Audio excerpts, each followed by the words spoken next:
Izpraznjene trgovske police, prazne ulice, šola nadaljavo, kot da smo med epidemijo. Tako dogajanje v New Yorku opisujejo nekateri Slovenci, ki so trenutno tam. Hudo neurje je popolnoma ohromilo severovzhodni del ZDA. Več 100 tisoč odjemalcev je bilo nekaj časa brez elektrike, odpovedali so tudi več kot 5 tisoč letov. Neurje se je do včeraj zvečer uneslo.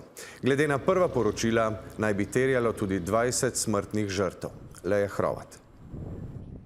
Sneg na ulicah, zaledenili pločniki, prazen Times Square kot iz filma. Kot je povedal Filip Javk, ki živi v Ameriki že 5 let, česa takega sam še ni doživel. Bilo je 14 dni povezano, da smo imeli okrog -15 do -10 stopinj čez dan.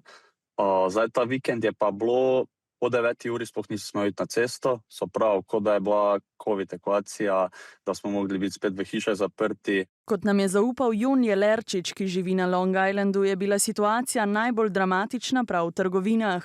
Kar v 80% so bile police izpraznjene. Še pred 15 minut pred zaprtjem, torej ob 10 zvečer, je bila trgovina recimo polna ljudi. Če si prišel v soboto v trgovino, ni bilo več nič. Čisto nič v trgovinah.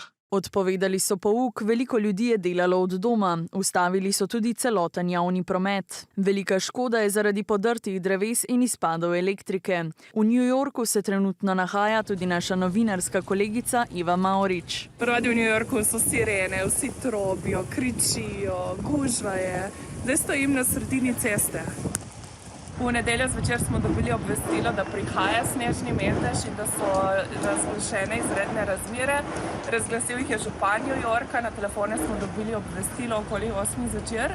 Odpovedali so tudi 5600 letov. Jaz bi mogel imeti recimo dva egzema, 2 testa jutri, ampak zaradi tega, ker so profesori obtičali v Kaliforniji, pač so odpovedani. Ljudje so komaj v bistvu odprli vrata, ker je bilo toliko snega zapadlo pred vhodom. Vreme se je danes ponoči po našem času pomirilo, New Yorkčani pa so morali poprijeti za lopate.